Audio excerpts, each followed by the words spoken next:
Hey guys, I'm Rich from NeoWin. Today we're unboxing the Samsung Galaxy S10 Plus. Obviously this is the phone that many have been waiting for. It's one of the biggest arrivals of the year, along with Apple's iPhones in the fall, and of course Samsung's other flagships, the Galaxy Note series in the late summer.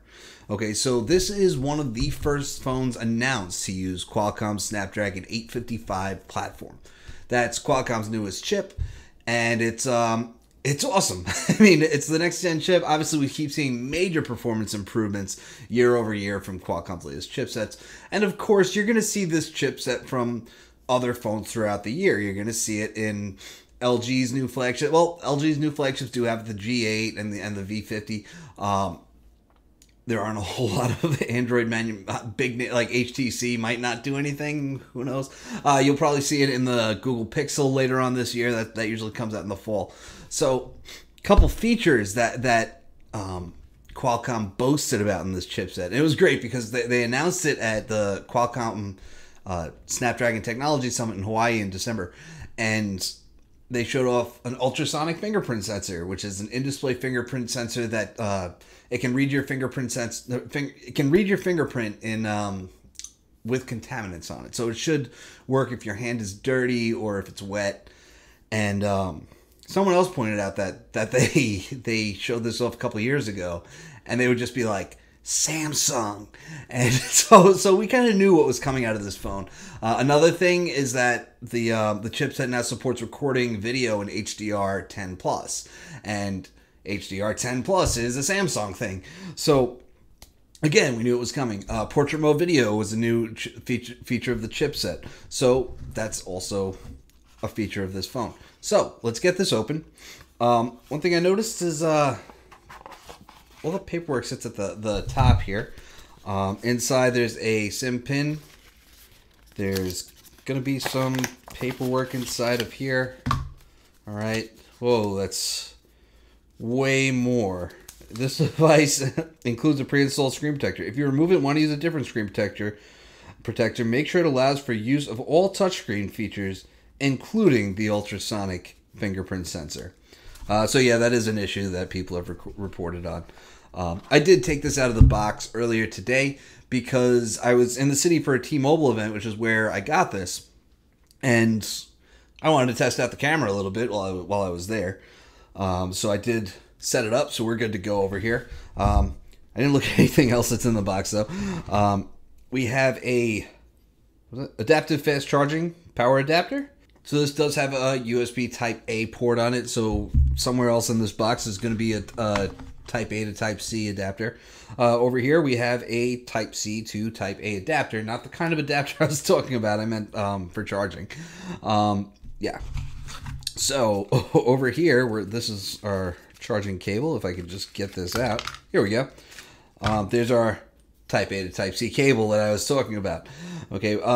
You know, some companies have a Type C adapter and you just get the standard Type C cable. I don't know why so many companies still stick with the Type A to Type C. I think it's time to move on, but whatever. It's no big deal.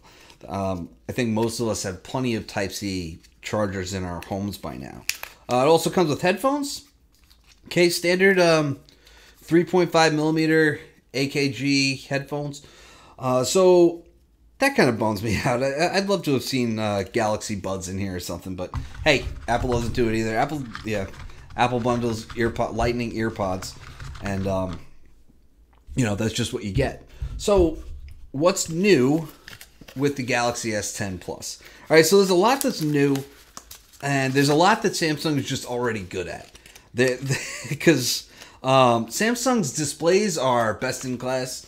If you've ever used a Samsung phone, then you know this is one of the most vibrant displays that you're going to get. It's just stunning. And the display, of course, is Super AMOLED, QHD. It has the curved edges, which Samsung has been using in every model since I think the S7. And you'll notice that the top and bottom bezels are much narrower. And I love that. I honestly, the last couple years, Samsung is I really haven't liked their phones because their phones are so tall. The Galaxy Note 9 has a 6.3-inch display, which 6.3 inches is not big. It used to be big. Back when phones used to have 16:9 displays, they were much wider. So 6 inches was really big. It had a much bigger surface area than 6.3 inches now. So these are actually quite comfortable to hold. But you had these huge top and bottom bezels where it was actually sticking out of my pocket. And on a side note, I didn't care for the pen too much, just because narrow bezels don't make for a great pen experience when you're holding it with your hand. But back to this. So we do have the much narrower top and bottom bezels because Samsung never wanted to use a notch like Apple does, which LG does, which Huawei does. Pretty much every OEM now has a notch in their phone. So Samsung didn't want to do it, so we had big top and bottom bezels. And now we have the Infinity O display, which you can barely see. You can see it now, but you notice that is the dark corner of the wallpaper right there. So they are kind of trying to hide it. Apple did something similar. Well, much more obvious though. Here, if we just open this, you can see it right there. Okay, so Apple did something much more obvious where, see, the thing about an OLED display is that some pixels can be turned off. So you're getting true black. So Apple had that ball right there. So you didn't see the notch at all because you can't really see where the screen ends and where the bezel begins. So you notice there's also an always on display. Well, maybe not always. It was there. But anyway, one thing about the always on display is that it only shows that text that it wants to show. So if you had that on an LCD, which some phones do, like the Moto G7, the screen is entirely backlit. So there are many benefits to OLED, and here's the thing about OLED. Many phones use OLED, but Samsung is really good at OLED. So these displays are the best in class. Samsung's also really good at cameras.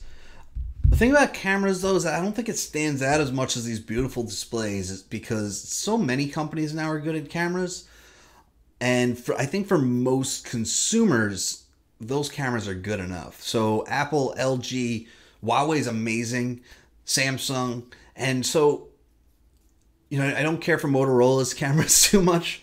But other than that, that's most of the phone market. So most of your cameras are pretty good. What matters now is low light performance, video capture. Samsung was one of the first Android manufacturers, if not the first, to offer 4K 60 frames per second video capture. That was a feature of the Snapdragon 845 chipset last year.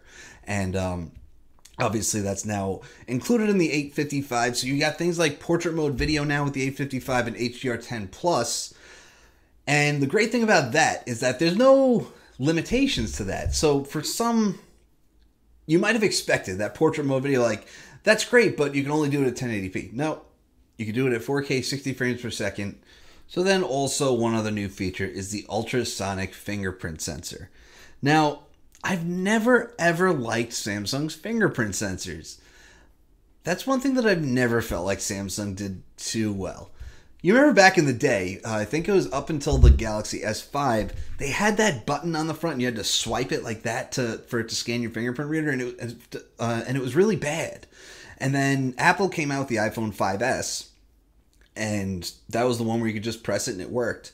And so Samsung went with that for a while. The S6 and I think the S7 had that button, and then we went to the S8, and then they put it right to the right of the camera. So you would end up kind of smudging the camera a lot of the time when you couldn't find the fingerprint sensor. And I've always felt like other companies have done a better job. So now we have the fingerprint sensor in the display. Okay, by the way, there's that always on display. The thing is, you lift up the phone and the display wakes. So there we can actually finally see it. But yeah, you can see it. It's very clean. You can interact with it a little bit if notifications show up. So when the display wakes, we have a fingerprint icon that shows up right there. And then we can just press this, shows that animation. It keeps telling me to press harder, which is kind of a bummer. So you do have to put some force on the display for that fingerprint sensor to work. And I have had a little bit of trouble with it. It doesn't seem to be too accurate. It seems to be more of a novelty than anything else. And I had that experience with the Huawei Mate 20 Pro as well, which also had an in-display fingerprint sensor.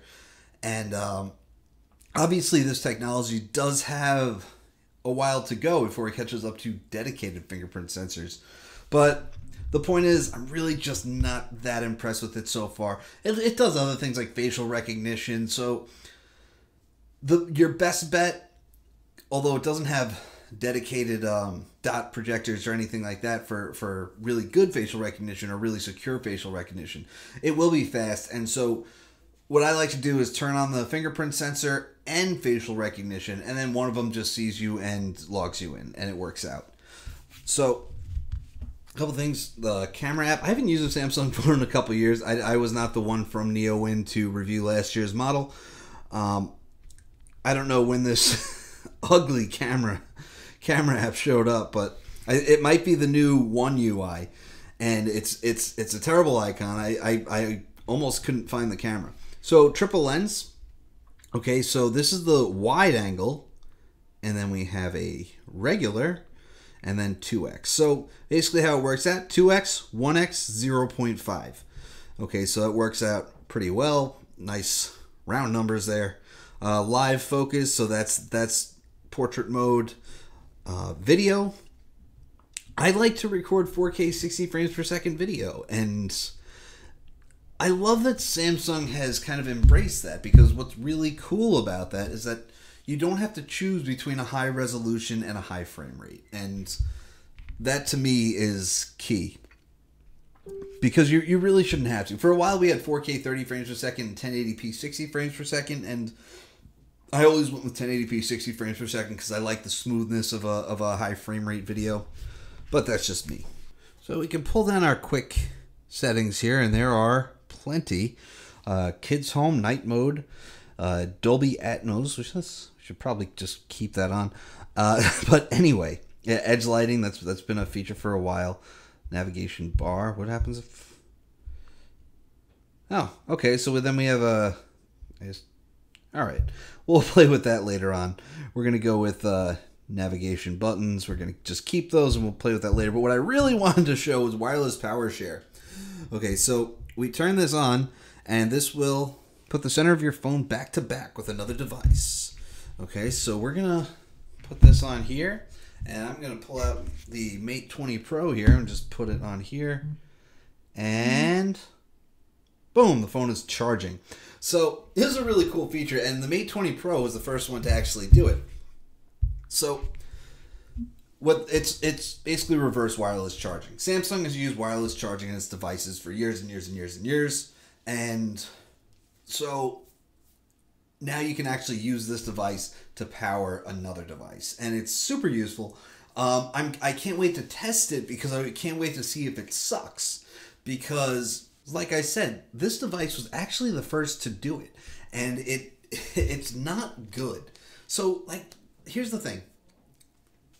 I do love the hole punch display here, which Samsung calls Infinity-O. I think it's much nicer than a notch. It's not quite as nice as an unobstructed display. But this is not the first phone I've used with the hole punch display. That was the Honor View 20. It's not the first phone I've used with an in-display fingerprint sensor or reverse wireless charging. Those are both the Huawei Mate 20 Pro. This is not the first triple lens camera I used. That was the P20 Pro and then the Mate 20 Pro. So it's a beautiful package that Samsung put it in, but there's nothing really original going on here. It seems to be more about being the best at it. Oh, Samsung Pay. I can't wait to use Samsung Pay. So Samsung Pay is actually really cool because it actually can work in any magnetic card reader, which no one else can do. Apple Pay, Google Pay, everything else works with an NFC terminal. The great thing about working with a magnetic card swiper is that you can do it anywhere credit cards are accepted.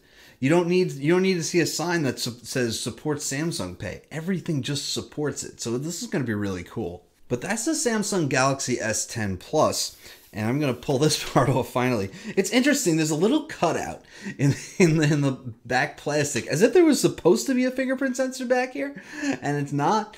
It's just so weird that this little cutout is there. So let's just, yeah.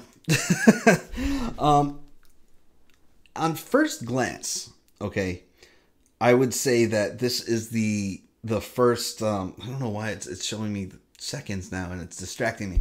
Would probably be the first Samsung phone in a while that I've seen that I would consider buying. They've always been too tall and too narrow because they cut out the side bezels and they had these thick top and bottom bezels, and it really annoyed me. It used to stick out of my pocket, and my pockets aren't tiny, so that was a bummer.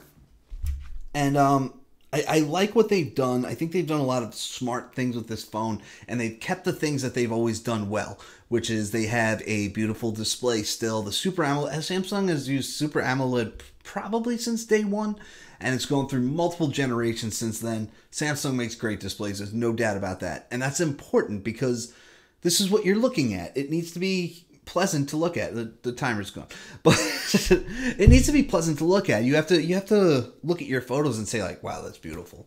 And you know, a good display can be as important as a good camera in making those photos look beautiful. So a camera, I don't know if it's going to be the best camera I've ever used. I have high expectations, but not the highest. The wireless charging stuff is cool, and that's something I'm going to test because I can't. If it works well, that's really impressive. The way it works with the Huawei is that if you put something on here, it's going to charge another 10-15%, and then it'll stop. It's really slow. It'll shut itself off after a while, and I'm looking forward to see if this one does it better. And, you know, we'll see. But it's got 128 gigs of storage, so you can record all that video, the portrait mode, 4K 60 frames per second video. It's got pretty much everything you want. This is the flagship. This is the Plus, the dual front cameras where the regular S10 and the S10e just have a single front camera. And by the way, the difference there is that it's just a circular cutout and it's smaller. I do think that's worth noting because I don't know if the second front camera is worth the bigger cutout, because honestly, is a second front camera really worthwhile? Plenty of companies do portrait mode with a single front camera, so who knows? But obviously, I'm going to test it. I'm going to take a lot of pictures with it. I'm going to be using it. It's going to be my only phone for the next few weeks, and I'm going to write a review. So stay tuned for that. I'm Rich from NeoWin. Have a great night.